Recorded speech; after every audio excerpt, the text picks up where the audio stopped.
Bapak Ibu, Saudara, kita ini hari terakhir, ya maksudnya ini last. Saya tahu kalau last itu bukan yang sia-sia, bukan yang mungkin nggak ada pendetanya yang kita undang di sini gitu. Tapi ingat, Tuhan itu Tuhan yang sama yang disembah oleh Pak Jonathan Matiasina sama kita. Oke? Firman Tuhan itu berkuasa dalam hidup kita. Jadi kita mau minta kepada Tuhan sesuatu yang baru, sesuatu yang dahsyat, yang refresh, yang bisa merefresh roh kita kembali untuk kita datang ke hadirat Tuhan. Amin. Buang semua 2 hari ini mungkin yang mengganjal kita pulang besok dengan hati yang baru. Kita pulang besok dengan sukacita, ya. Kita pulang besok dengan hati yang sudah dipulihkan oleh Tuhan. Mari kita datang ke hadirat Tuhan. Masing-masing saya minta kita berdoa di hadapan Tuhan. Tenangkan hati kita. Coba berkata-kata kepada Tuhan. Apa yang engkau rindukan sepulang dari retreat ini? Komitmen apa yang akan kita bawa setelah habis retreat ini?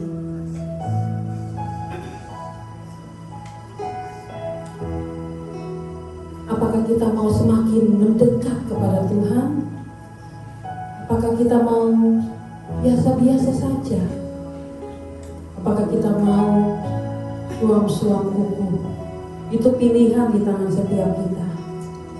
Tapi saya mau pastikan bahwa setiap kita yang hadir pada hari ini, mari pulang dari tempat ini bawa sesuatu yang dahsyat dari Tuhan, yang mengubahkan setiap kita, sehingga start dari hari ini kita akan melihat pekerjaan Tuhan yang luar biasa akan dinyatakan dalam hidup kita. Haleluya.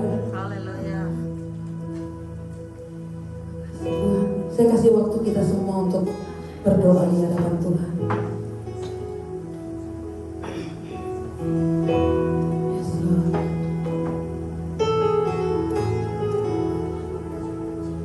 Thank you, Jesus.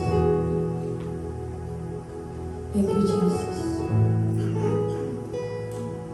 Kami tahu kami capek, Tuhan, karena sepanjang hari kami melakukan aktivitas kami. Mungkin ada beberapa kami yang tidak istirahat. Tapi kami tahu Tuhan, hari ini Kau mau memberikan kepada kami fresh anointing, sehingga membuat kami semakin kuat di dalam Engkau, Tuhan. Thank you, Jesus. Haleluya, haleluya, haleluya. Haleluya, Jesus. Haleluya.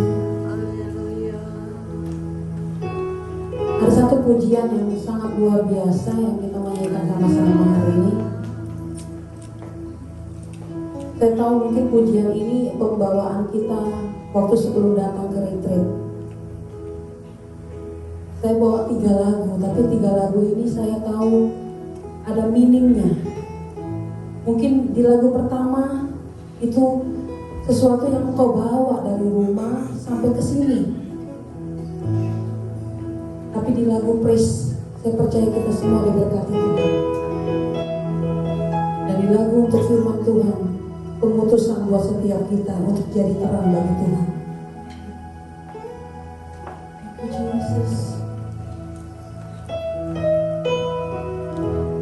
Selalu Tuhan menjawab doa, namun Dia beri yang terbaik di waktu yang tepat. Izinkanlah Tuhan untuk bekerja yang mustahil menjadi mungkin oleh karena percaya.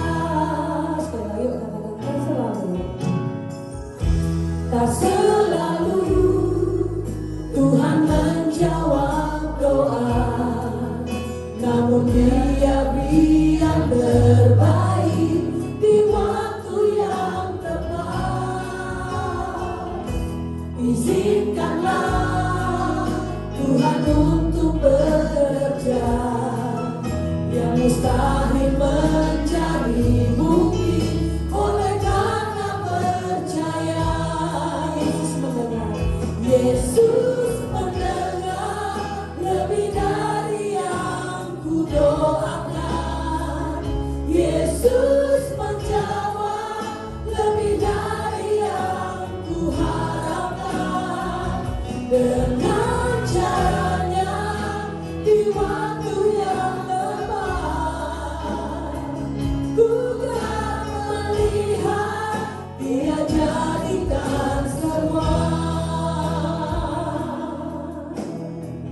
nyanyikan dari awal pujian kita.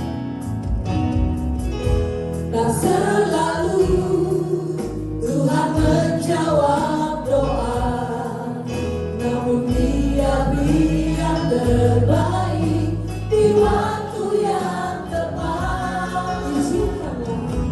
Izinkanlah Tuhan untuk bekerja, yang mustahil menjadi mungkin oleh karena percaya.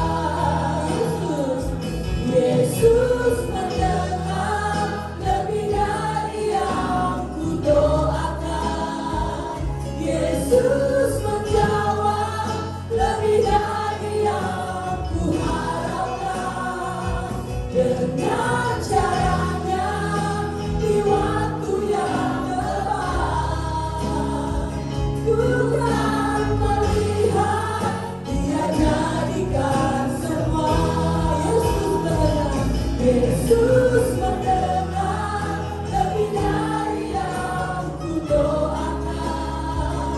Yesus menjawab lebih dari yang kuharapkan.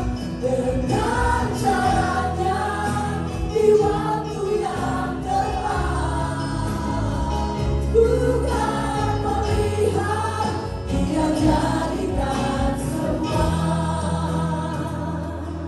Saya tahu mungkin datang ke tempat ini dengan satu pujian ini. Mungkin kita berdoa gak dijawab Tuhan, belum dijawab Tuhan. Tapi ingat waktu yang tepat kita datang ke retreat, pasti ada jawaban daripada Tuhan untuk setiap kita. Haleluya, haleluya, haleluya. Nyanyikan dari awal katakan, tak selalu Tuhan menjawab doa, namun Dia beri yang terbaik di waktu yang tepat. Izinkanlah Tuhan untuk bekerja, yang mustahil menjadi mungkin oleh karena percaya. Yesus mendengar lebih dari yang kudoakan. Yesus menjawab lebih dari yang kuharapkan. Dengan caranya di waktu yang tepat, ku kan melihat Dia jadikan semua. Yesus mendengar, Yesus mendengar lebih dari yang kudoakan. Yesus menjawab lebih dari yang kuharapkan. Dengan caranya di waktu yang tepat, ku kan melihat Dia jadikan semua. Yesus mendengar, Yesus mendengar lebih dari yang kudoakan. Yesus menjawab lebih dari yang kuharapkan. Dengan caranya di waktu yang tepat, ku kan melihat Dia jadikan semua. Yesus mendengar, haleluya. Yesus mendengar lebih dari yang kudoakan. Yesus menjawab lebih dari yang kuharapkan. Dengan caranya di waktu yang tepat, ku kan melihat Dia jadikan semua. Mari kita makin beri bersama-sama.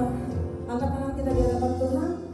Bapak Ibu nyanyikan pujian ini. Yesus mendengar lebih dari yang kudoakan. Oh, Yesus menjawab lebih dari yang kuharapkan. Dengan caranya di waktu yang tepat,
Tuhan senang melihat kita bersukacita, amin. Karena sukacita itu dari dalam.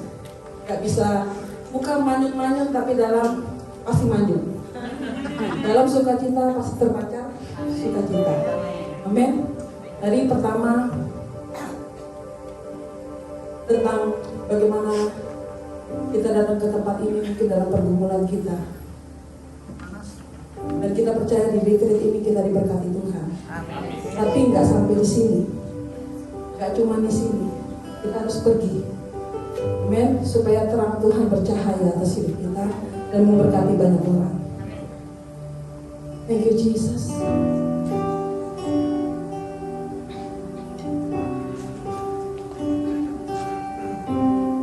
Ini waktunya Tuhan, Kau melawat gereja-Mu dengan karya salib-Mu. Kau memanggil umat-Mu. Sekarang waktunya Tuhan, Kau mengutus gereja-Mu untuk mencari terang yang menyinari dunia. Jadilah cahaya yang bersinar, yang menerangi kegelapan, sehingga orang kan melihat Kristus nyata di hidupku. Jadilah saluran berkatnya Tuhan, yang memberkati banyak orang, sehingga firman Tuhan nyata di hidupku. Jika dari awal pujianku, ini waktunya Tuhan. Ini waktunya Tuhan, Kau melawat gereja-Mu dengan karya salib-Mu. Kau memanggil umat-Mu. Sekarang waktunya Tuhan, Kau mengutus gereja-Mu untuk menjadi terang yang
message Tuhan buat setiap kami untuk jadi berkat, untuk jadi terang, untuk di tempat dimanapun kami berada.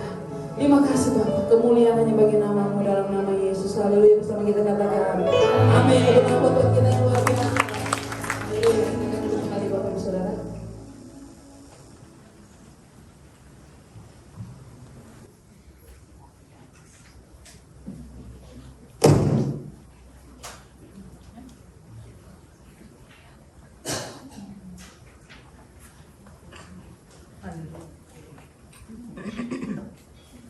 Oke, shalom semuanya. Apa kabar? Masih excited? Hari terakhir? Sudah mau cepet-cepet pulang? Masih mau di sini? Saya itu diminta Pak Petrus untuk mengakhiri session dengan judul pengutusan, saudara. Jadi pengutusan itu kan diajak pergi, benar ya? Disuruh pergi. Jadi kalau misalnya kita ini sudah ibaratnya kayak kalau saudara itu punya anak, gitu ya, saudara pagi-pagi sudah bangunkan dia, lalu saudara siapkan breakfast buat dia, siapkan lunchnya buat dia, buku-bukunya semua sudah diatur dengan bagus, seragamnya sudah disiapkan semua, lalu tas sudah di punggungnya dia. Nah, lalu saudara bilang apa? Pergi nak, gitu ya. Nah sebenarnya tugas saya cuma itu. Kan sudah, sudah firman dibekalin tuh semua. Semua udah dikasih nubuatan sudah dikasih. Segala sesuatunya sepertinya sudah dikasih gitu ya kan. Kita sudah Easter sama-sama, kita sudah dengar workshop sama-sama, sudah makan sama-sama, kita udah siap nih. Jadi tinggal apa? Pergi. Pengutusan itu diutus untuk pergi. Nah, tapi sebelumnya kita mau lihat dulu beberapa hal tentang pengutusan. Ayo sama-sama kita lihat dulu. Ini tugas saya untuk share firman Tuhan ini. Saya suka kalau dengerin sebuah session, saya suka tinggalin kepada diri saya itu sebuah pertanyaan.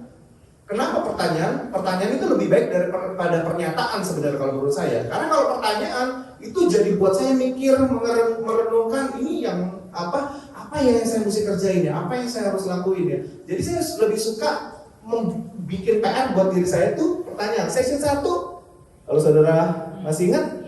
Saya nanya diri saya, apakah Yesus sudah jadi raja ya dalam hidup saya ya? Kalau dia jadi raja, artinya perintah dia harus saya ikutin, kan begitu ya? Majority of our life gitu dalam hidup saya harus ikutin nih. Kalau dia berkata ini, saya mesti ikutin. Kalau dia berkata itu, saya mesti ikutin. Itu adalah ketika Yesus memerintah dalam hidup kita. Yang kedua, bagaimana respon kita terhadap firman Tuhan? Pak Yonatan bagus sekali mendeskripsikannya dalam satu kalimat. Respon kita terhadap firman Tuhan yang kita baca, itulah respon kita terhadap Tuhan kita.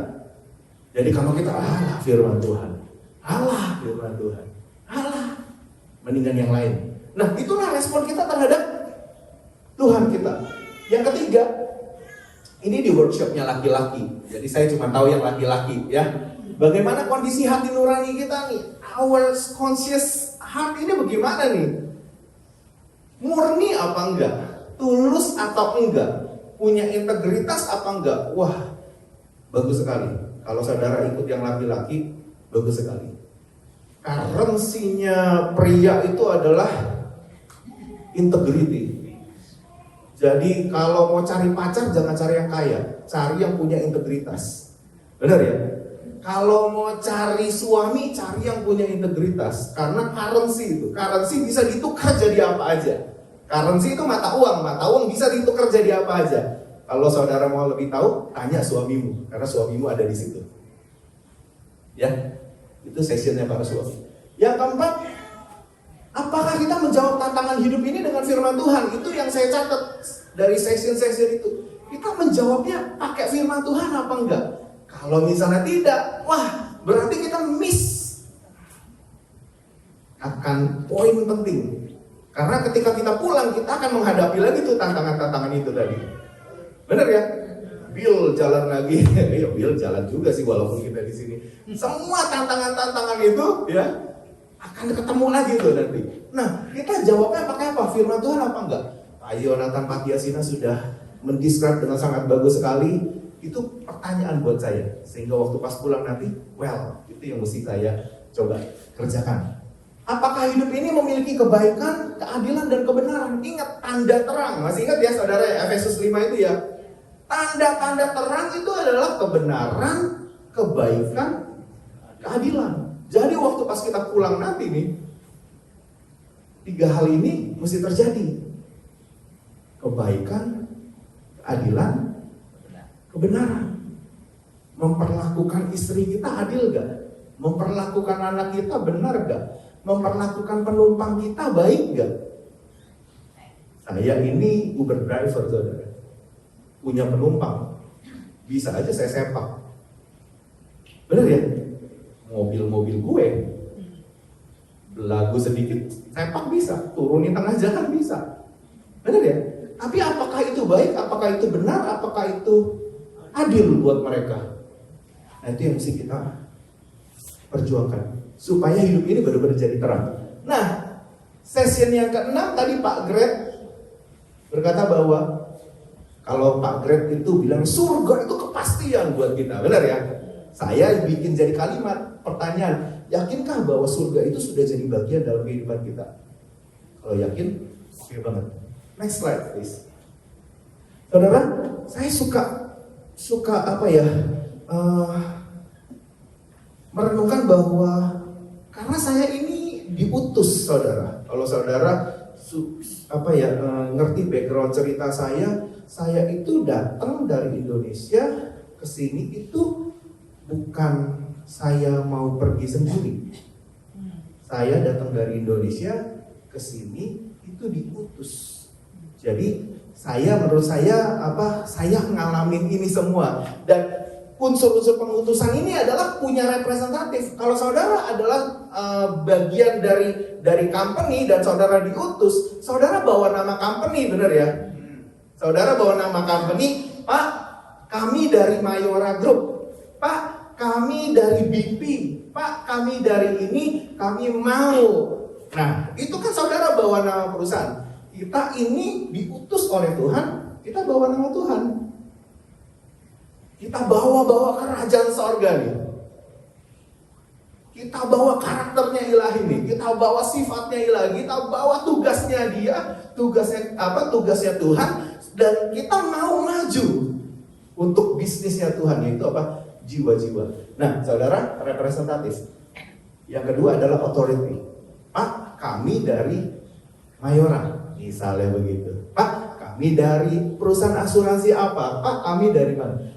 Ada otoritas yang di backup oleh company tersebut dan itu akan jadi kekuatan kita karena kita punya company, the whole company gonna backup kita ya. Jadi kalau saudara berurusan dengan orang yang berseragam polisi, saudara nggak sedang lagi berhadapan dengan satu orang itu karena the whole institusi kepolisian itu ada di belakang orang itu.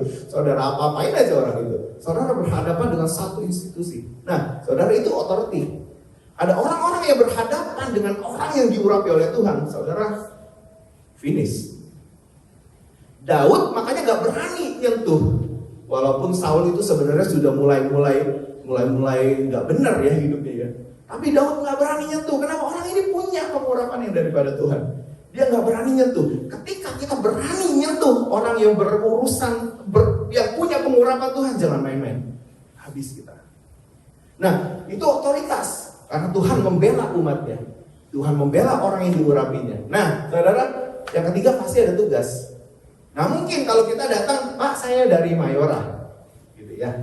Pak, saya dari company ini. Oke, Bapak mau ngapain? Nggak ada, Pak. Udah, nggak mungkin. Nah, kita punya tugas. Menurut saudara Tuhan Yesus itu kepingin datang sendiri atau dia diutus? Diutus ya? Benar ya? Kira-kira benar gak Tuhan Yesus diutus? Apa memang dia kepingin datang sendiri? Bisa next slide? Next slide lagi? Next slide lagi? Sebelumnya?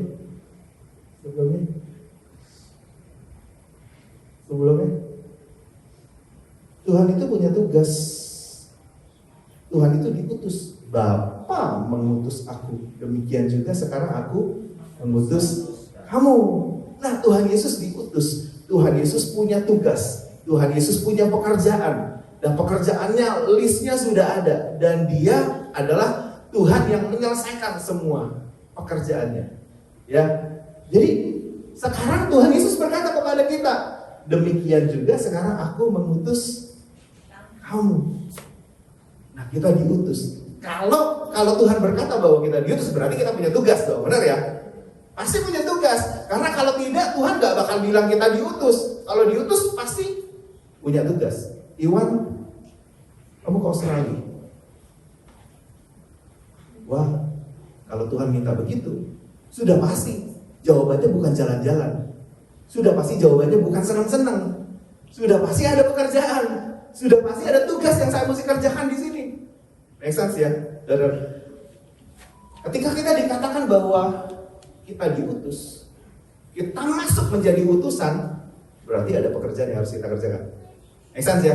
Jadi kalau sekarang ini adalah sesi pengutusan, pasti ada pekerjaan yang saudara harus kerjakan. Benar ya? Oke, next. Karena semua orang punya tugas. Tuhan Yesus punya tugas. Next one. Kata Yesus kepada mereka, makananku ialah melakukan kehendak Dia yang mengutus aku dan menyelesaikan pekerjaannya. Nah, Yohanes 4 ayat 34 berkata bahwa makananku ialah melakukan kehendak Dia yang mengutus aku dan menyelesaikan pekerjaannya. Dia harus selesaikan itu tuh. Tuhan berketetapan hati, Tuhan Yesus ya, Yesus ketika dia di dalam bumi itu menjadi manusia, dia berketetapan dia akan selesaikan semua pekerjaannya. Karena dia punya tugas dari Bapa di surga. Nah, kita mau lihat satu lagi, Rasul Paulus. Rasul Paulus juga menyelesaikan pekerjaannya. Begitu banyak listnya yang pekerjaan yang dia harus kerjakan. Sungguh pun demikian, aku tidak pernah melalaikan apa yang berguna bagi kamu. Salah satu tugas Rasul Paulus adalah untuk mengajar, didik, bikin gereja, kerasulan, bikin pemuritan dan lain sebagainya. Semua ku beritakan dan ku ajarkan kepadamu. Semua yang dia punya, semua yang dia tahu, semua yang dia ngerti tentang Tuhan diajarkan kepada orang-orang yang itu adalah pekerjaannya dia. Baik di muka umum maupun di dalam perkumpulan-perkumpulan di rumah kamu. Ayat 21 langsung. Aku senantiasa bersaksi. Dia bersaksi di mana-mana, saudara. Enggak takut bersaksi pokoknya supaya mereka bertobat kepada Allah dan percaya kepada Tuhan kita Yesus Kristus. Ayat yang ke-22. Tetapi sekarang sebagai tawanan roh, aku pergi ke Yerusalem dan aku tidak tahu apa yang akan terjadi atas diriku di situ. Dia nggak tahu kan bagaimana nanti di sana. Dia nggak tahu mau mesti bagaimana. Dia nggak ngerti. Yang dia tahu adalah selain daripada yang dinyatakan Roh Kudus dari kota ke kota kepadaku bahwa penjara dan sengsara menunggu aku. Ayat yang ke-24. Tetapi aku tidak menghiraukan nyawaku sedikit pun, asal saja aku dapat apa? Mencapai garis akhir dan menyelesaikan pelayanan yang ditugaskan oleh Tuhan Yesus kepadaku untuk memberi kesaksian tentang Injil kasih karunia Allah. Dia gak menghiraukan nyawanya. Pokoknya aku bagaimanapun juga aku harus nyampe ke garis akhir, harus masuk ke finishing line, harus masuk ke garis akhir. Karena garis akhir itu adalah penyelesaian. Itu adalah bukti bahwa dia menyelesaikan tugasnya. Orang kalau lari, ya itu finish line-nya itu adalah garis akhirnya dia. Nah, kita tahu kan, pekerjaan kita itu finishing line-nya di mana? Kita mesti ngerti nih. Kalau enggak, kita akan gampang sekali stop. Ketemu tantangan, ada penjara aja di depan kita. Kita bakalan stop. Benar ya? ada hal-hal yang tidak baik aja, pasti kita stop. Tapi Paulus itu ya hebat ya. Menurut dia, aku lebih baik sampai ke garis finish dengan tidak punya nyawa, atau daripada aku punya nyawa tapi aku gak menyelesaikan tugas yang Tuhan kasih dalam kehidupannya.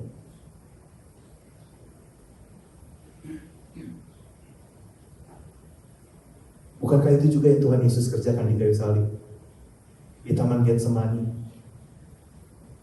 Kalau boleh Tuhan, cawan ini lalu daripadaku, tapi biar kehendakmu yang jadi, bukan kehendakku. Benar ya? Artinya apa? Nyawa bukan lagi satu hal yang penting ketika dibandingkan dengan tugas yang diberikan Tuhan. Nah, saudara,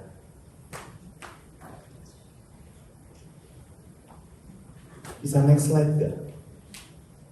Ketika ada tugas dari Tuhan, selesaikanlah, karena itu jauh lebih penting dari apapun. Saudara, kalau saudara punya anak, dan anak saudara adalah anak yang dibentuk di dalam kerohanian yang kuat, dan ketika dia punya passion untuk melayani Tuhan, dan saudara punya titipan cita-cita untuk dia. Kadang-kadang cita-cita bukan datang dari anak ya. Orang tua bisa nitip ya, benar ya? Ayo jadi dokter, ayo jadi lawyer, ayo jadi insinyur, ayo jadi arsitek. Kadang-kadang kita nge-push tuh, benar gak? Tapi kalau dia punya passion, dia tahu banget apa yang dia mesti kerjakan, dan itu pekerjaannya adalah pekerjaan yang rohani, saudara. Saudara mesti bisa memahami ini. Tugas dari Tuhan itu jauh lebih penting dari cita-cita kita bahkan. Bisa grab di idea gak? Makanya Paulus itu rela banting setir. Dia mau menghantam semua umat Kristen, gitu, ketemu Tuhan, gitu kan, dijamah Tuhan, dia buta sebentar, gitu, lalu dia, waduh, gak bisa nih. Aku punya tugas nih sekarang nih. Kerasulan yang dia pegang itu ya kan, dia mesti kerjakan segala sesuatunya. Nah saudara, kita nggak bisa lagi menganggap satu hal yang tugas rohani itu adalah tambahan atau hal yang buat biasa-biasa aja. Nggak bisa lagi. Ketika kita hidup membawa kerajaan Tuhan, Tuhan memerintah sebagai raja dalam kehidupan kita, pasti Tuhan menginginkan kita mengerjakan tugasnya lebih daripada apapun juga. Make sense gak saudara? Make sense ya? Saudara kalau di-hire oleh sebuah company dan dibayar mahal, pasti mereka ingin saudara mengerjakan tugas yang diberikan oleh mereka. Make sense dong? Ya? Make sense ya? Lalu sudah dibayar kok, sudah di-hire kok, sudah diperhatikan kok hidupnya. Saudara, ketika kita punya tugas dari Tuhan, apakah kita menganggap tugas itu sedemikian pentingnya? Kita mau lanjut dulu, saudara. Ada 3 hal yang perlu terus diingat.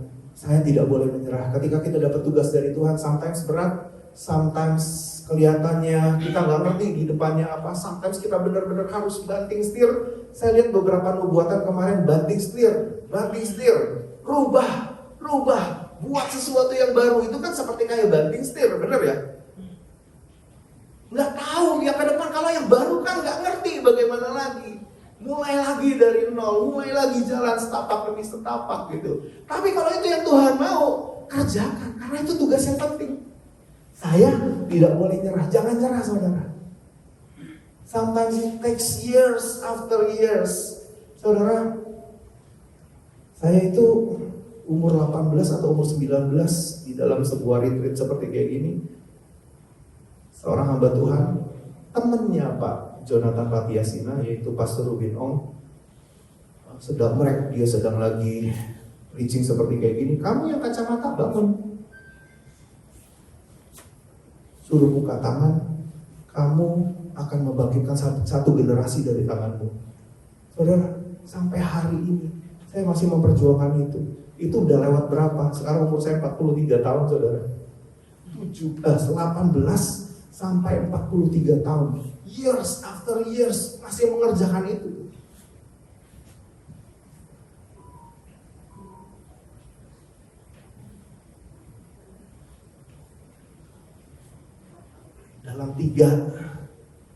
Dalam hidup saya 3 nubuatan yang mengatakan bahwa saya ini akan jadi seorang hamba Tuhan. Dulunya mau ogah banget, nggak mau banget.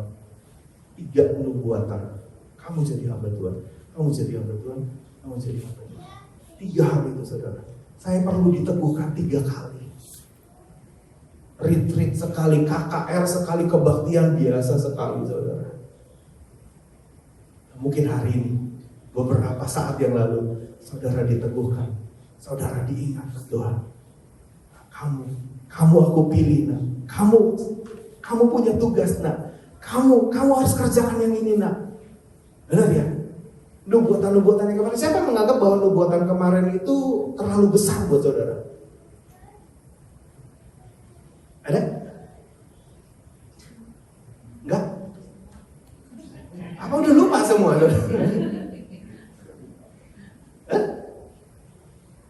Nubuatannya masih ingat gak saudara? Kan spesifik didoain satu persatu. Benar ya? Menurut saudara itu benar apa enggak dulu? Dan mungkin jawabnya dari situ dulu ya. Benar. Pak Joni bilang itu benar ya? Kenapa bisa bilang itu benar, Pak? Saya ngalamin sendiri. Ngalamin sendiri. Cuma lagi bekerja dalam proses. Rumah kalau nggak salah ya, Pak ya? Saya juga kaget tuh, dia bisa tahu. Menurut saudara yang lain ada yang bilang benar lagi? Benar, Pak? Saya mau kasih tahu saudara. Makanya tadi saya bilang, saya datang ke Australia itu bukan untuk bekerja. Saya datang ke Australia bukan untuk better life, saudara. Saya datang ke Australia bukan untuk cari hidup yang lebih baik. Saya datang ke Australia karena saya merasa bahwa Tuhan memanggil saya ke Australia. Sebelum saya ke Australia, saya pergi ke Temanggung, ke seorang istri pendeta yang dia memang punya karunia kenabian. Saya datang tanya dia, Bapak, Ibu, kami merasa kami terpanggil ke Australia. Ada ajakan dari Pak Petrus untuk kami ke Australia. Kira-kira kami ke Australia apa enggak?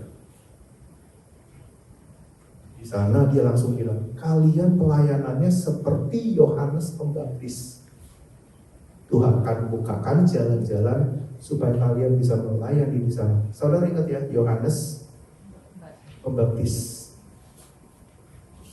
Saya masih ingat. Datang dong ke Australia. Datang ke Australia. Setelah berapa tahun? Kita udah kenalan berapa lama, Cilian? Saya udah ada di sini 14 tahun. Saya udah ada di sini 14 tahun, saudara. 14 tahun, saudara. 14 tahun ya. 14 tahun ini saya masih dalam masa pengutusan nih. Pekerjaan saya belum selesai nih. 14 tahun jalan minggu demi minggu, melayani demi melayani, baptis 1, pemuritan 3, pemuritan 5, sampaikan firman Tuhan, melayani di musik bertahun-tahun, udah 14 tahun nih. Setelah 14 tahun kemarin, saudara, ketika nubuatan, kami diberikan nubuatan itu, dan saya yakin banget itu nggak mungkin salah, saudara. Tidak mungkin salah. Saya mau kasih tahu beberapa ya, saudara. Kami didoakan. Saudara masih ingat gak ketika saya didoakan? Yohanes Pembaptis. Pelayanan kamu seperti Yohanes Pembaptis.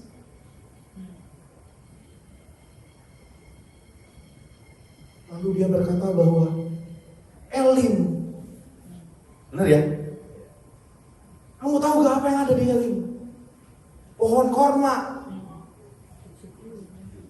Kamu dalam bulan-bulan ini tinggal sisa beberapa bulan.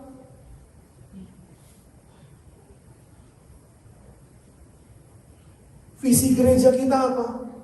The year of fruitfulness, tahun berbuah. Matang gak?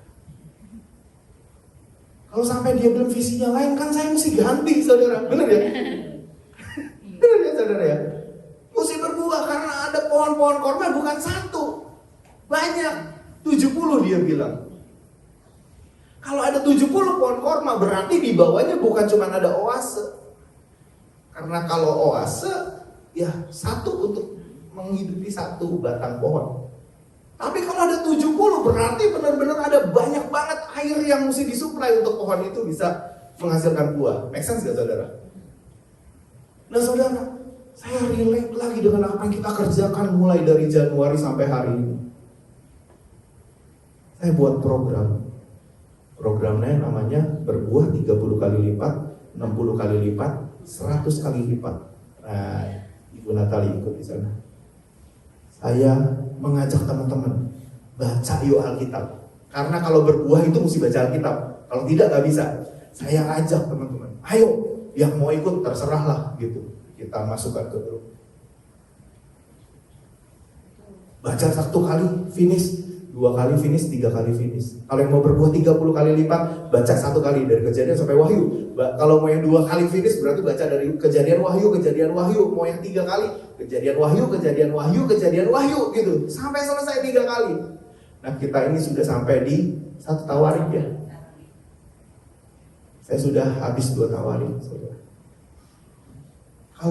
Lalu saya bilang, kalau perlu air yang banyak itu maksudnya apa? Langsung klik firman Tuhan.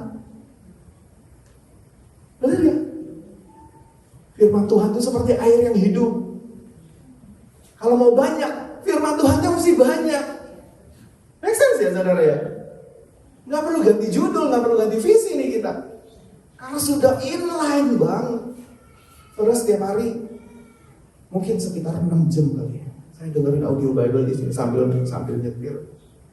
Audio Bible jalan sini. Enaknya sekarang pakai masker, saudara. Pakai masker, mulut komat kamit, nggak disangka lagi ngedukunin penumpang, bener ya. Setiap ada kalimat saya, misalnya Tuhan menyembuhkan apa, saya ikutin Tuhan menyembuhkan apa gitu. Jadi di dalam masker itu nggak kelihatan. Setiap hari mungkin sekitar 6 jam. Menurut saya perjanjian lama itu nggak 3 kali saya selesaikan. Udah ulang. Tapi saya mau berbuah, dan itu pun saya percaya tugas saya nggak selesai di situ, karena pengutusan itu adalah tugas. Dan saudara, kita nggak boleh nyerah nih. Jangan nyerah teman-teman. Baca Alkitabmu jangan nyerah. Karena apa? Karena Tuhan mau utus engkau lebih lagi. Ada pekerjaan besar yang kau membutuhkan firman Tuhan untuk menyelesaikan itu semua. Ingat, setiap tantangan selesaikan dengan firman Tuhan. Ya, saudara. Lalu yang kedua adalah ini tanggung jawab saya. Saya harus bertumbuh, saya harus berbuat, saya harus mengerjakan, saya harus melakukan, saya harus bertindak, saya harus ambil bagian, saya yang harus punya breakthrough itu. Gak bisa mengandalkan orang lain. Benar ya? Nah, saudara, ini jadi seru ketika kita merasa bahwa ini tanggung jawab saya. Kalau orang lain sampai bantuin saya dan bantuin terus menerus, berarti saya tidak lagi ambil part saya. Make sense ya? Berarti orang lain itu yang akan terus support saya. Padahal itu adalah tanggung jawab saya. Tanggung jawab adalah sesuatu yang kita mesti kerjakan sampai selesai sebenarnya. Pekerjaan kita dari jam 8 sampai jam 5. Make sense ya? Siapa yang mesti kerjain itu? Kita, benar ya? Cilian di bank jam 8 sampai jam 5 misalnya gitu. Iya, jam 8 sampai jam 5. Siapa yang mesti kerjain? Ya Cilian lah. Kalau setiap pekerjaannya di-handle, ditangani oleh orang lain, berarti dia belum bertanggung jawab sebenarnya. Nah, tugas kita apa nih? Kita mesti ngerti nih, tugas kita apa? Sehingga kita nggak gampang lari dari tanggung jawab. Dan ketika kita tidak dibantu, harusnya kita menyadari bahwa ini tanggung jawab aku nih, bukan orang lain. Ini tanggung jawab aku nih, bukan tanggung jawab suamiku. Ini tanggung jawab aku nih, bukan tanggung jawab pastorku. Nah, saudara, ketika itu jadi tanggung jawab kita akan lebih kuat untuk berjalan. Yang ketiga harus diselesaikan. Karena Petrus menyelesaikan, Paulus menyelesaikan, Tuhan Yesus menyelesaikan setiap pekerjaannya. Saudara, kita selesaikan yuk pekerjaan-pekerjaan kita. Amin. Tugas-tugas kita. Amin, saudara. Bapak-bapak, dirimu masih memberkati anak-anakmu? Halo? Mami-mami, dirimu masih ajak anak-anakmu baca Alkitab?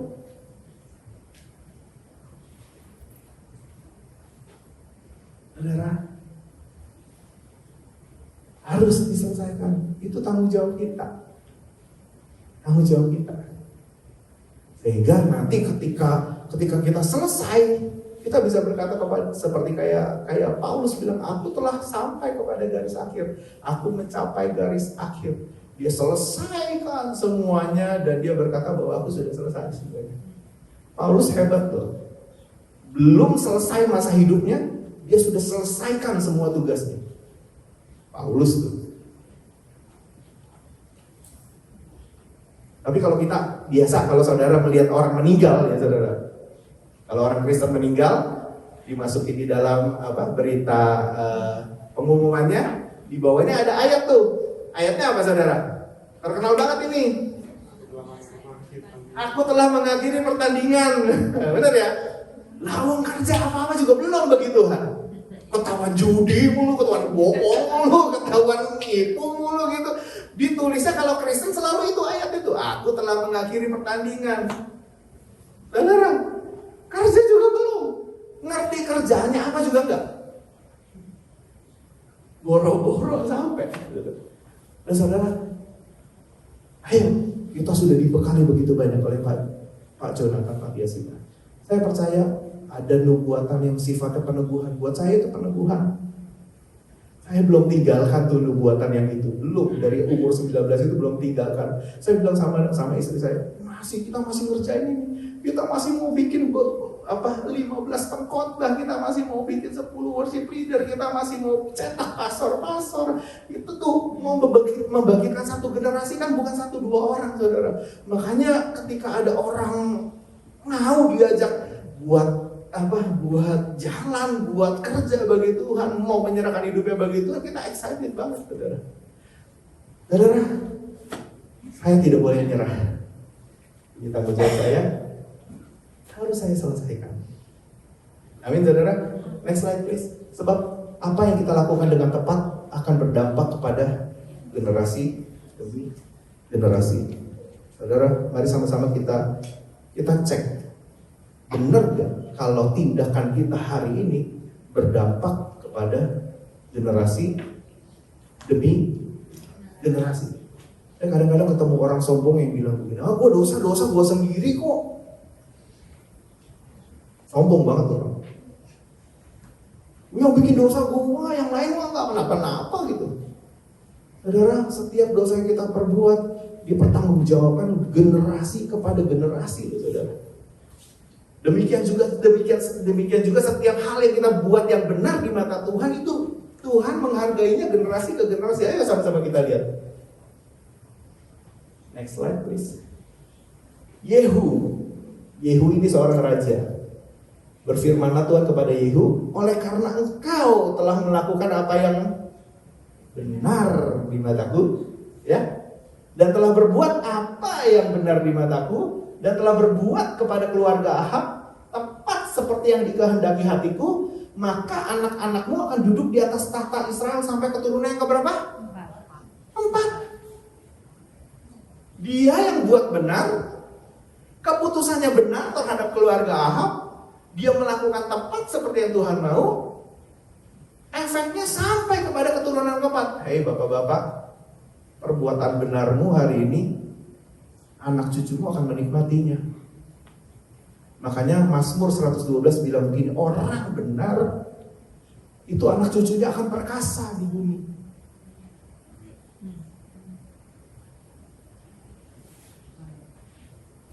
Anak cucu itu 2 generasi, saudara.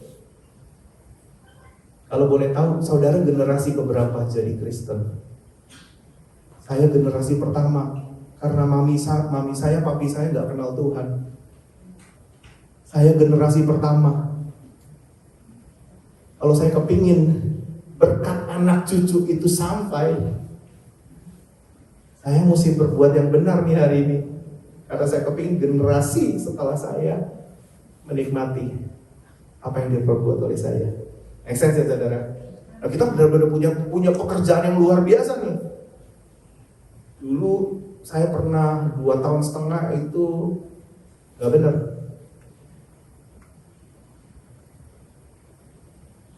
Kalau saya gak rubah itu, anak cucu saya akan menikmati buah yang saya kerjakan. Nah, ketika kita ngerti bahwa apa yang kita kerjakan tepat seperti apa yang Tuhan mau, akan mendatangkan blessing generation after generation. Ada nih saudara ya. Makanya anak-anak muda, ayo kejar Tuhan, ikut Tuhan, lakukan apa yang tepat seperti yang Tuhan mau. Benar ya, saudara? Pak Yonatan itu sempat cerita soal discernment, ketajaman, mengerti akan perkara-perkara rohani. Saudara, ketika saudara punya stick ini, dan saya berkata kepada Pak Joni tolong pukul ini. Apa yang Pak Joni mau kerjain? Coba. Sudah segitu? 2? 3? Kalau Pak Joni sebenarnya maunya berapa kalau saya ngitung?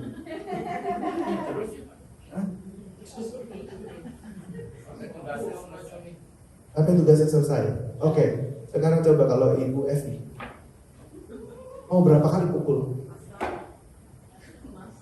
Sekali. Oke, sip. Dah, kalau kan diterusin. Oke, Ibu Natali mau berapa kali pukul? Aduh, banyak amat, Bu.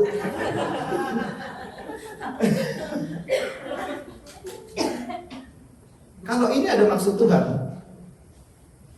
mukulnya mesti berapa kali? Saudara akan langsung jawab begitu gak? Tong. Oke, minta tolong Pak Toto. Mau berapa kali, Pak?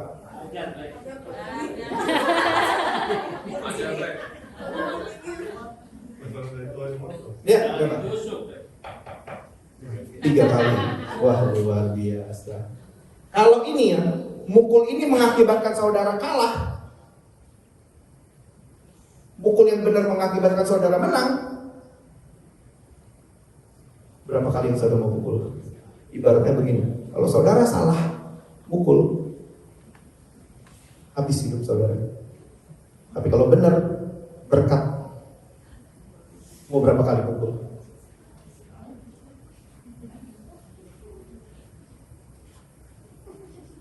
Gak jelas. Gak berani mukul atau gak berani menghadapi kenyataan? Atau pertanyaannya jelas enggak? Sekali.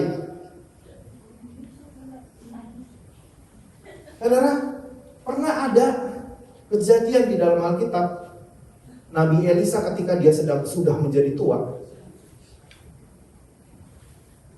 dia pernah minta seorang raja, kamu pukul, dan saat dia ayatnya berapa ya? 2 Raja-Raja 13 kalau nggak salah ya. 2 Raja-Raja 13, 14 sampai 19. Bisakah saya minta tolong Cilusi untuk tampilin di sini karena ayatnya terlalu banyak. Saudara, kadang-kadang kita menganggap ini hal yang sepele, saudara. Cuman mukul. Saudara, Musa nggak bisa masuk tanah Kanan, kenapa? Mukul batu, benar nggak? Kita pikir begitu simpelnya nih. Saudara, discernment, menepati apa yang Tuhan mau, persis mengerjakan seperti yang Tuhan mau, itu tuh penting banget. Makanya itu lebih penting daripada cita-cita kita. Itu menentukan kita itu sebenarnya diperintah Tuhan atau tidak, kita itu utusan Tuhan atau tidak. Ketika Elisa menderita sakit yang menyebabkan kematiannya, datanglah Yoas, Raja Israel, kepadanya dan menangis oleh karena dia katanya, Bapakku, kereta Israel dan orang-orangnya yang berkuda. Lalu next sampai ayat 19. Serta berkata, bukalah jendela yang di sebelah timur. Dan ketika dibukanya berkatalah Elisa, panahlah, lalu dipanahlah. Kemudian berkatalah Elisa, itulah anak panah kemenangan daripada Tuhan. Anak panah kemenangan terhadap Aram. Engkau akan mengalahkan Aram di Afek sampai habis lenyap. Ini masih discernmentnya masih tepat nih. Dia mengerjakan tepat seperti yang Tuhan mau. Berkatalah ia kepada Raja Israel, tariklah busurmu. Lalu ia menarik busurnya, tetapi Elisa menaruh tangannya di atas tangan Raja. Elisa ikutan nih. Serta berkata, bukalah jendela yang di sebelah timur. Dan ketika dibukanya berkatalah Elisa, panahlah, lalu dipanahnya. Kemudian berkatalah Elisa, itulah anak panah kemenangan daripada Tuhan. Anak panah kemenangan terhadap Aram. Engkau akan mengalahkan Aram di Afek sampai habis lenyap. Sesudah itu berkatalah ia, ambillah anak-anak panah itu. Lalu diambilnya. Setelah diambilnya berkatalah Elisa kepada Raja Israel, pukulkanlah itu ke tanah. Lalu dipukulkannya berapa kali? 2, 3. Kemudian dia berhenti. Tetapi gusarlah abdi Allah itu kepadanya serta berkata, seharusnya engkau memukul 5 atau 6 kali.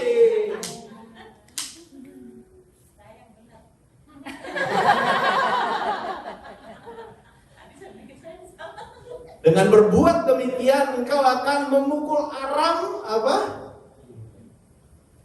Sampai habis lenyap. Makanya saya baru ngerti kemarin Pak Jonathan Patiasina bilang gini, mengerjakan separuh sama dengan dosa seutuhnya.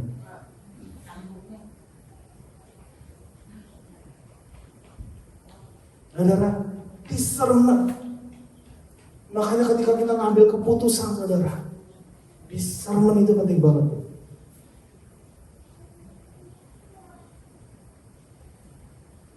Jadi utusan Tuhan harus punya discernment itu. Sehingga yang kita temui adalah kemenangan demi kemenangan. Karena orang yang mengerjakan tepat seperti yang Tuhan mau, blessing turun atas hidup mereka. Kekuatan generasi demi generasi itu yang turun dalam kehidupan mereka. Tetapi ketika kita salah,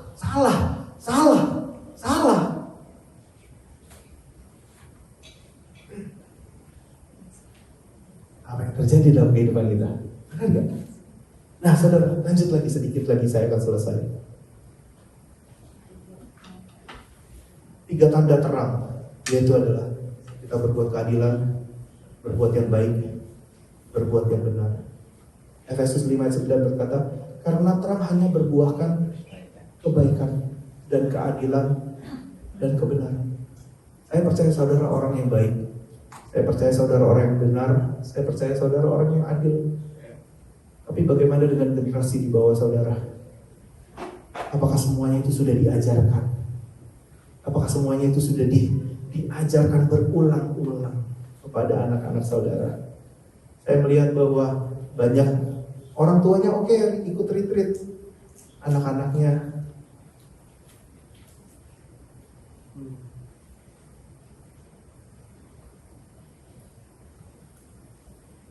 saya dari kecil, saya make sure anak-anak saya, kamu mau melayani Tuhan gak nanti udah umur gede? Bahkan sampai sekarang pun saya tanyain, kamu mau gak jadi priest kayak papi? Kamu mau gak melayani Tuhan seperti papi? Oke gak buat kamu? Kamu ngeliat papi begini, hidupnya sederhana begini, pakai baju bolong-bolong. Saya pakai baju bolong-bolong. Bukan gara-gara gak punya baju. Setiap baju yang dikasih ke saya itu pasti bolong, saudara. Pasti bolong. Sederhana banget. Kamu kecewa gak kalau ngelihat papi kayak gini? Saudara? Saya tinggal di rumah satu bedroom berempat, saudara. Tetangga sama kewajibannya.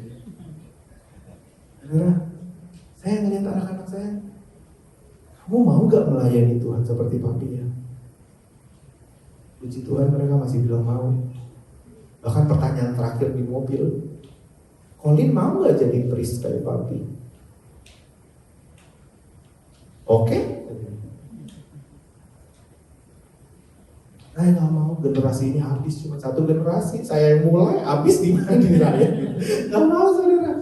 Tapi untuk menjadikan itu tepat saudara, perjalanan demi perjalanan. Ya saudara, seperti yang saya bilang tadi itu, dari umur 19 sampai sekarang, menurut saya belum membangkitkan satu generasi, tapi minimal sudah membangkitkan 2 pastor saudara. Minimal. Bentar lagi hopefully 3. Perjalanan bertahun-tahun gitu. Membaptis berapa orang sih Pak kita Pak? Ya, puji Tuhan hari ini 5 orang. Waduh. Saudara, jangan cepat nyerah. It takes years. I believe kalau nubuatanmu besar, panggilanmu besar, it takes years. Tapi jangan nyerah. You are not a quitter. Benar ya, saudara? Jangan nyerah. Harus selesai. Itu tanggung jawab saya. Kalau saya benar terus, I will enjoy the journey with my God. Karena benar terus blessing, benar blessing, benar blessing, benar blessing. Benar ya? Kalau banyak benernya pasti saudara enjoy berjalan dengan Tuhan. Ya, pasti. Pasti. Nah saudara, ayo kita berbuat yang baik, berbuat yang adil, berbuat yang benar. Menurut saudara, sebelum jauh-jauh kita pulang ke Sydney, di kamar kita, kira-kira yang baik itu yang mana sih sebelum kita pulang nih nanti itu? Kira-kira bagaimana? Beres. Hah? Hordengnya lumayan gitu saudara.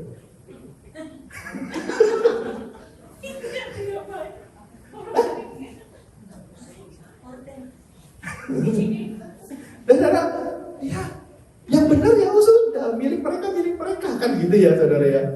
Nggak usah diambil, ya dibersihkan, dirapikan supaya saudara mereka bisa lihat, Raymond bisa lihat.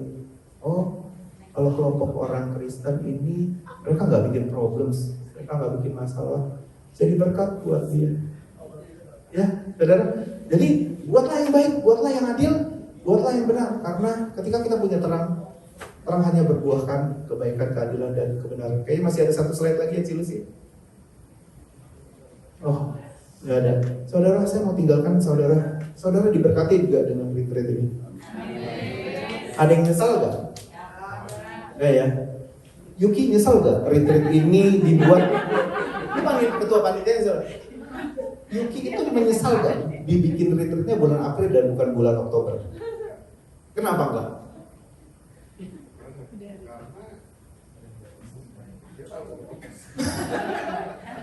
Saudara, Pak Petrus itu ngajak saya makan ya kan saudara. Ngajak saya makan. Pak Iwan, kita kayaknya bikin retreat. Bagus gak? Bagus, retreat mana ada yang jelek gitu kan. Bagus, kira-kira bulan apa? Oktober kita buat, waduh. Menurut saya, jangan Oktober Pak. April Pak.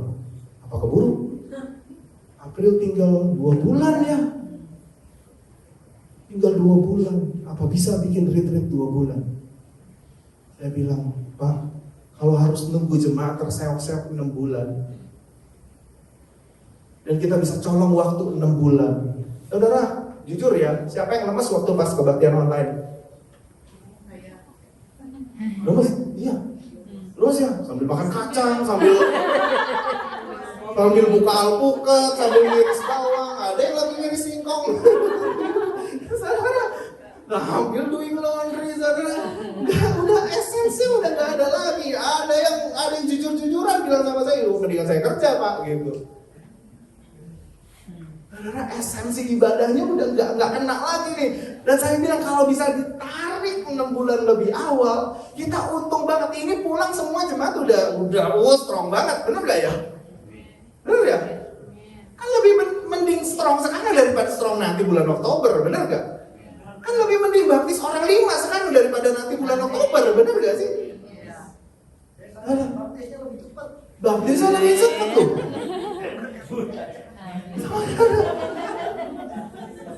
Bener gak? Dapat nubuatan 6 bulan lebih cepat.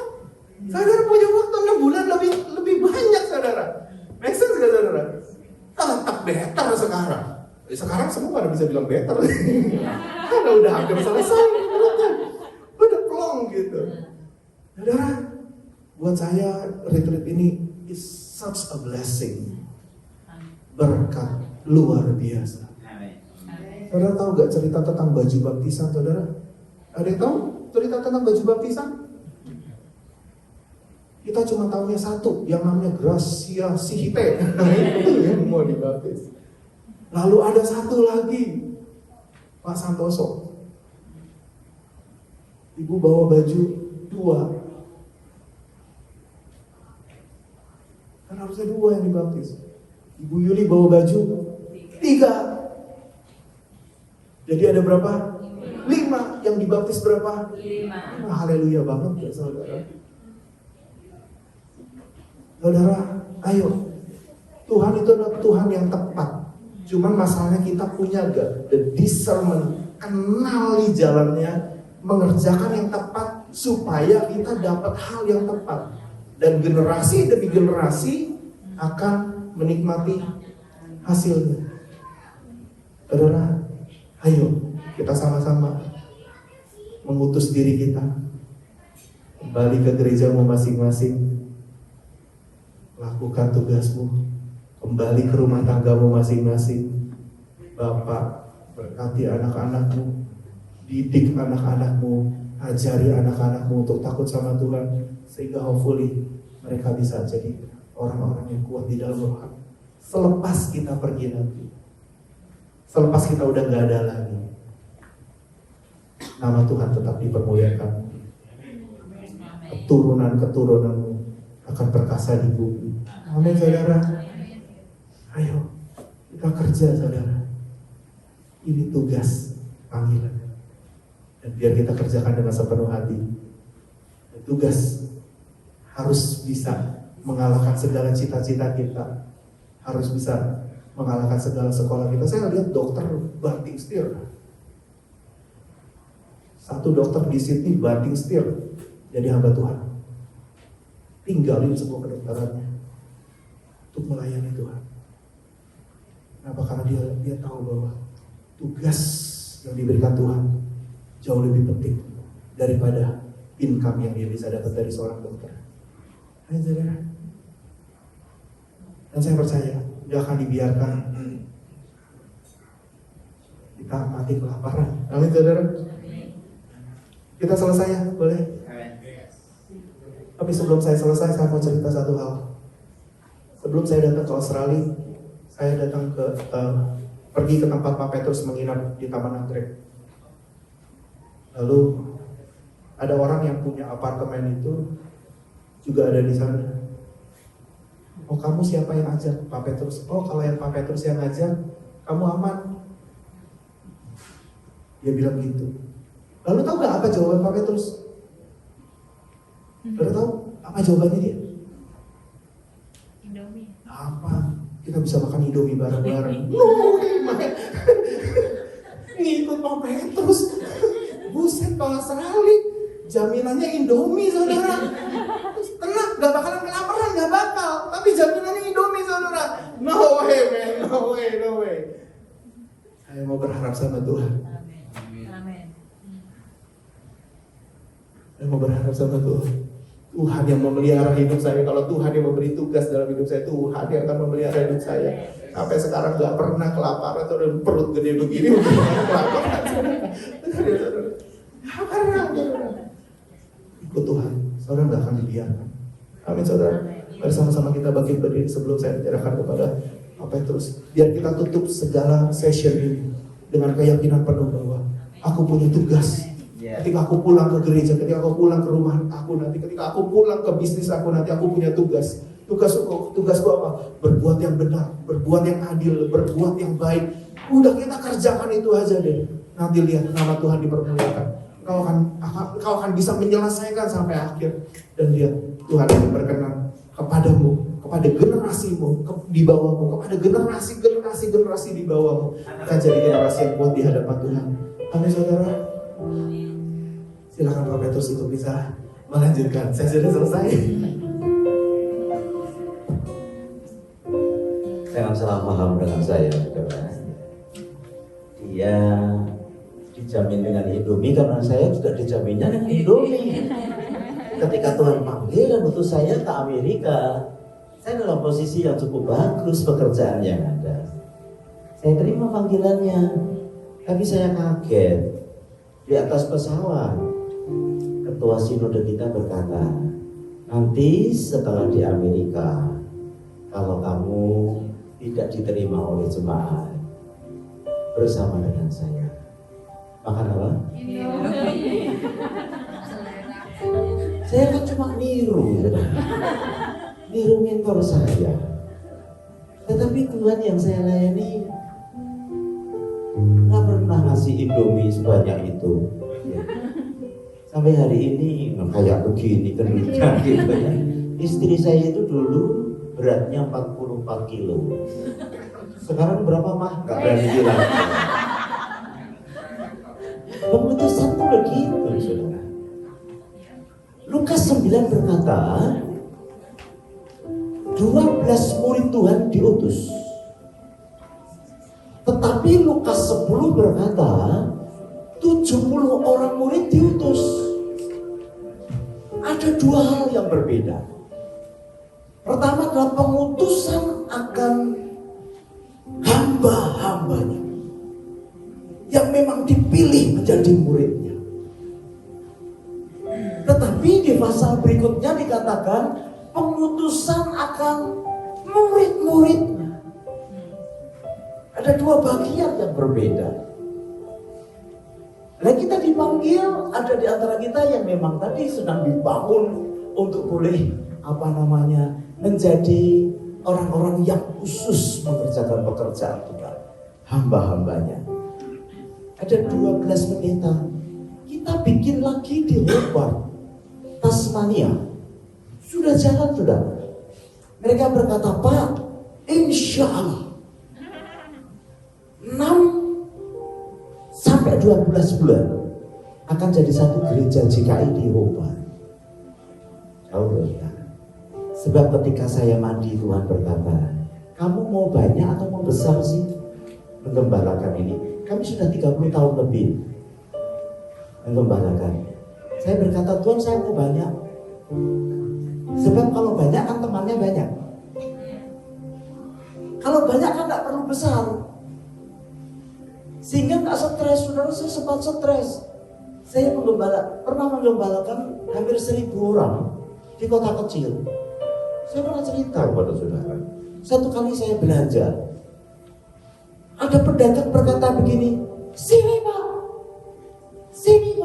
menjual babi. Saya cari ayam, sini Pak. No, saudara tahu dia berdiri begini, Pak, saya jemaat Bapak. Malu, jemaat sendiri aja gak kenal. Sejak saat itu saya mencintai jumlah yang sedikit. Itu sebabnya ketika ditanya banyak atau besar, saya pilih sudah kan, mau besar retreatnya, kumpulin aja semua dari banyak gitu. Kalau kami retreat sendiri yang datang berapa kira-kira ya? Kita bisa 80 orang dalam keadaan pandemik. Pak Yonatan saja dia berkata begini, kalau tahu gini saya nggak pulang ke Melbourne. Loh, dia pikir kita retreat cuma 15 orang kali. Sudah pura-pura hampir nggak jadi lagi. Dia berkata, Kak, nah saudara yang dikasih itu yang pertama, kita ini adalah orang yang dipilih. Katakan dipilih. Karena kalau pulang ya pilihan itu berbeda ya. Sebagai seorang hamba Tuhan seperti kami, Pak Iwan, Pak Yuki itu 12 orang itu tadi kita kumpul ketawa-ketawa, termasuk Pak Greta dan Pak Greta ini. Kenapa? Karena kita dipercayai jemaat yang manis, yang indah. Ada jemaat itu pinter bikin tahu gejrot, saudara. Nah, saya kalau makan tahu gejrot itu insya Allah di sini ya. Nah, kok di sini ada tahu gejrot? Cangkwenya dikit aja, tahunya banyak. Ya ampun enak, saudara. Ada orang bisa bikin wajik. Saudara makan wajik ya? Saya makan, saudara. Ayo. Itu biasa. Itu saya menikmati. Yang kedua, sebetulnya apa sih? Ketika nanti saudara pulang, message apa? Jelas sekali. Yang disampaikan adalah kerajaan apa? Bapak Ibu, pengutusan ini akan membuat saudara punya satu punya satu kata, kerajaan Allah. Udah, sampaikan kerajaan Allah. Tuhan juga berkata, katakan kerajaan Allah sudah dekat. Kira-kira, saudara, kalau saudara punya sesuatu yang lebih berharga, saudara pasti akan kerjakan. Kalau saudara punya anak, ya, anak saudara mau ditabrak mobil, saudara bisa melompat mengambil anak itu. Saudara peduli nggak dengan nyawa saudara? Saudara peduli dengan nyawa anak saudara? Ambil begitu. Tapi kalau itu anak tetangga saudara yang nyelekit, yang nyakitin hati saudara, mau ketabrak mobil, kira-kira saudara mau lompat nggak?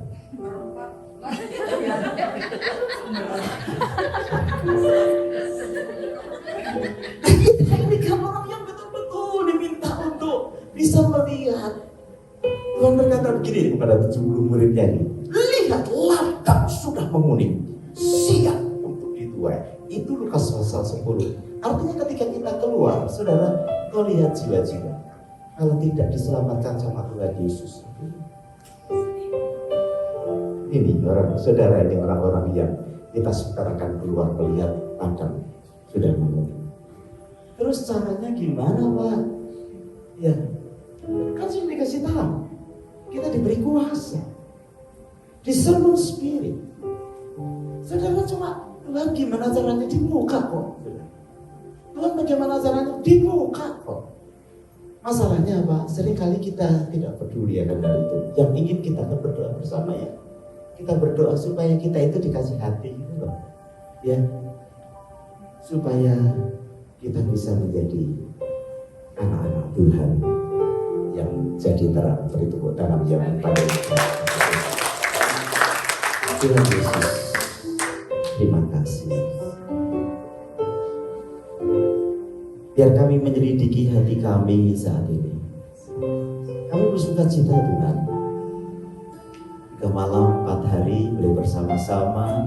Bahkan hari ini kami boleh bergelak tawa luar biasa.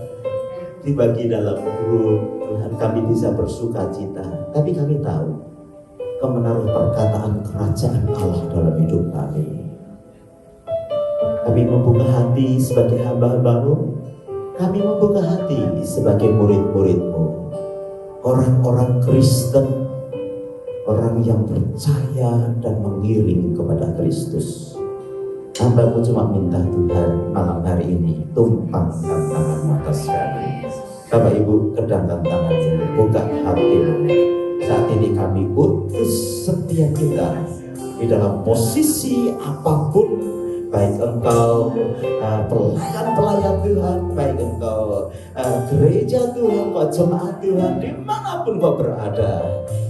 Utus di dalam nama Bapa, Putra, dan Roh Kudus menjadi messenger, menjadi utusan Kristus untuk jadi terang di tengah bangsa di sekitar kita.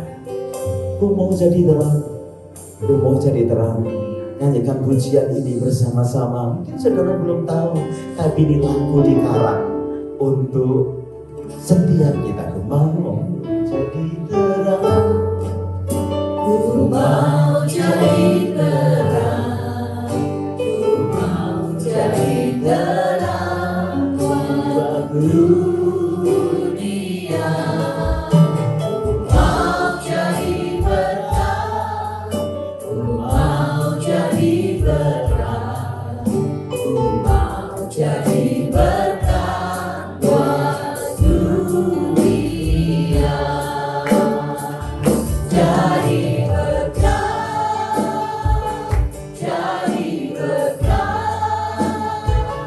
kita semua harus jadi berkat, jadi terang,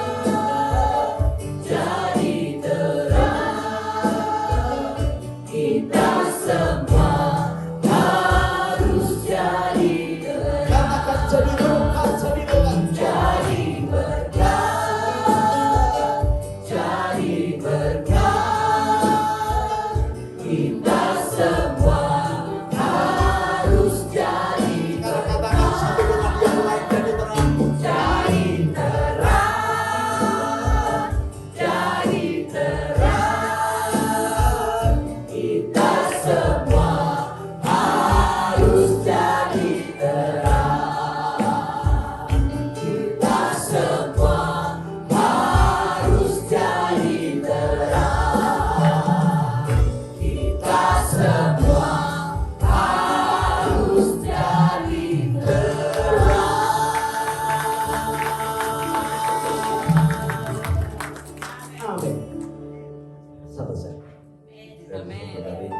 kita semua bersuka cita beri bersama-sama beberapa hari ini. Haleluya.